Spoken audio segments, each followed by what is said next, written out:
What's up, YouTube? Happy New Year to everyone out there in the pipe smoking community. Um, Wishing you well. Hope 2015 closed out extremely well for you and your family, and that you have big plans for the year coming up. I just want to take a minute and do my top five of 2015.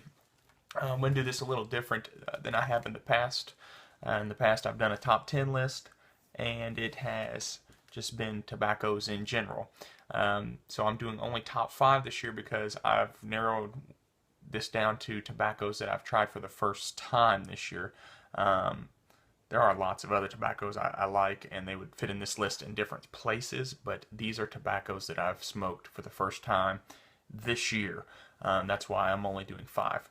I'm also going to do an honorable mention that was very close to making the list, and it was very hard to kind of narrow it down.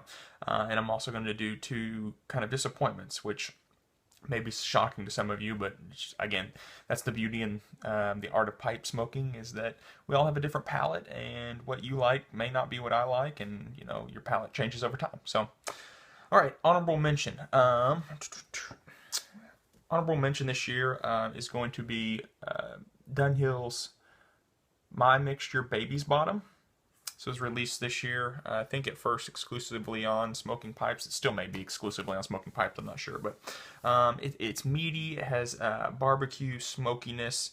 And yes, I am reading off notes that I made here. But one of the reasons that it's not in the top five is that the more I smoked this blend, the more I kind of only wanted it in the fall and the winter. This is probably not a blend that I would smoke in the spring or summertime, just because of that heavy meat barbecue. And yes, I know we grill in the barbecue in the summertime, but it's just not one that at least I can see myself reaching for in that summertime. But I may be wrong. We'll see. But honorable mention this year goes to Dunhill Baby's Bottom.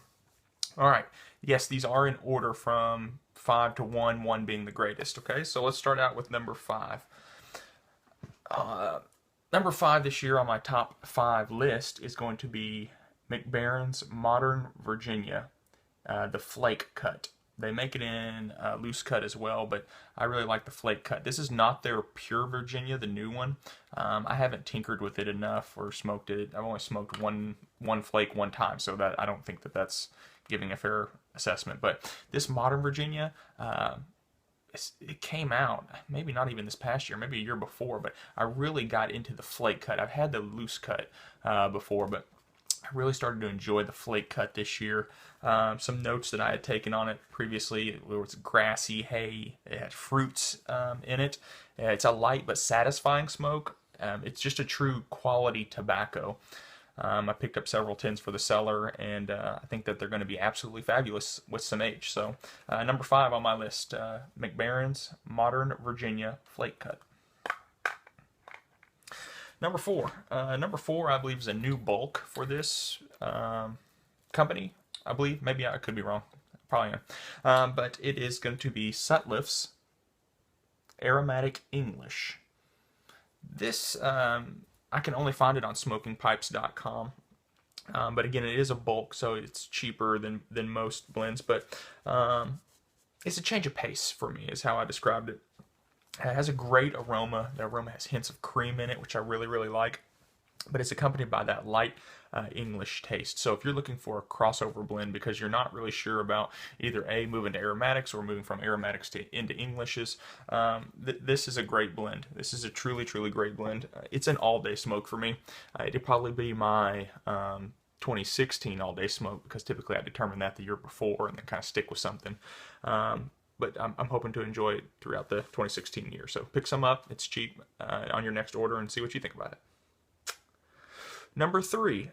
Number 3 was released this year, not too long ago actually, and I was iffy on it when I picked it up. I like the company who produces this tobacco, but it really just, I don't know, it was intriguing to investigate what this was going to be. And it is Dan Tobacco's Salty Dogs, which is indeed a plug, a navy plug is what they call it. I picked some of this up, and those of you that keep up with what's going on in the tobacco world and are pretty on top of the game know that this is a rather pricey tobacco. It's anywhere from $17 to $18, and you're getting 50 grams, which it comes in one big just block plug, and you have to cut it yourself and rub it out yourself, or just keep it in flakes, whatever you prefer. But it's unique. It's extremely unique. I wrote down, I had dark fruits, molasses, small nuances of herbs and floral notes throughout the smoke. And for me, what I really love about it is it's probably going to be a special tobacco. It's going to be a change of pace for me. So, you know, when your palate's getting burnt out, because there are times when I'm reaching for something and I'm like, do I want an aromatic? Do I want English? Do I want a Virginia? Am I feeling like burley? And just nothing appeals. This will be the tobacco I reach for. It's special, and it brings a little something to the table that not other tobaccos may not. So, Salty Dogs, if you have a little extra coin, maybe pick a pouch of it up. All right, number 2, moving right along. Believe it or not, this year was the first year I tried this blend, although it's not new by far, but it is a wonderful, wonderful blend, and that is McClelland's Blackwoods Flake. Now this is actually, when I say flake, it's not in flakes, it's a broken flake. But it's complex. I got tea notes, I got grass, hay. It has like a thick, luscious smoke volume to it. Personally, I suggest rubbing it out. That's what works best for me, and I typically smoke it in a larger bowl pipe. I just have had better success and enjoyment from that. But this is truly a wonderful, wonderful blend. I've picked up quite a few of these tins now. You can see this is one of my unopened ones because I didn't want to show you a jar, because I do jar everything. But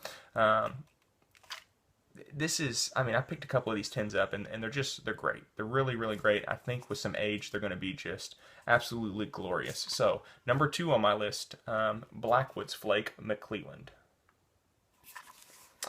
All right, and number 1, if you would have asked me if this had been my number 1 tobacco when it first started to show up on the internet, with its relaunch, I guess it is, I probably would have never ever suspected that, but you know, that's another cool part about all of this. My number 1 tobacco for 2015 was Dunhill's 3-year matured Virginia.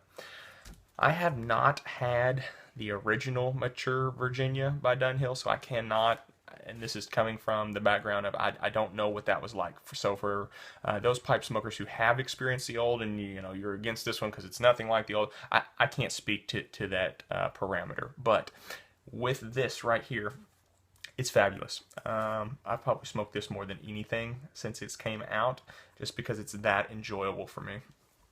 It's quality Virginias. There's a touch of spice, has grassy flavors, and above all, it's just balanced. It's a balanced smoke the entire time. All day enjoyable. It's that nice, and I'm really interested to see, because I've not invested. We'll use that word, invested quite a few in quite a few tins, and I've put them back. So it'd be kind of neat to pop them as the years go by and see what the age is doing for it, since it's supposedly already aged, but we'll see about that. But my number 1 tobacco for 2015 is Dunhill 3-year mature Virginia. Get you a couple tins, check it out.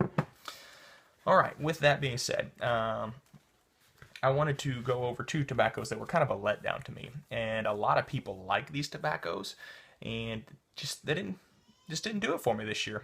So if you're easily offended or don't like others' opinions, you can turn the video off now. You probably shouldn't have watched this video in the first place. But let's take a look at the first one. The first one that I cannot figure it out. I just haven't been able to enjoy it, and I've tried it in cobs. I've tried it in different size briars. I don't know. Is GLP's Sixpence. This hit the market early this year. I bought a couple tins of it. I've smoked through, I think there's probably a bowl or 2 left in one tin. And for me, if by the end of a tin, and all my different workings, you haven't been able to hit it, then I'm probably just not going to, it's just not for me. I guess the biggest turnoff for me in this is that when I opened it and smell it, it has an alcohol casing. But that alcohol casing it reminded me of a cheap wine.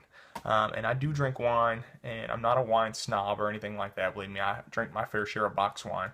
But this was just like a putrid nasty wine smell to me, and it's probably not that at all. But that's just the way it came off, and I just can't get that out of my nose when I smoke it, and the taste just isn't there. I do have a couple tins, so I'm going to put it back for a little bit, maybe to calm down. Maybe something in my palate will change and I'll like in the future. But for me this year, Sixpence just really didn't cut it. The other one I tried for this year, and it gets great rave and great reviews, and I like Esoterica tobaccos. I haven't been disappointed so far, but this one really just came up short for me. Maybe it's because my expectation was too high going into it, and I was thinking I was going to be getting something other than what I was. But that's And So to Bed by Esoterica. Again, I don't know. It just fell short for me. It seemed empty when I was smoking it. Maybe I was trying to compare it to Dunhill's Nightcap. I find it to be pretty heavy. Neither of these tobaccos I would truly smoke before I went to bed because I'd probably be up all night. But I don't know. It just didn't do it for me. I can't get into it. I couldn't figure it out. This tin is empty, so.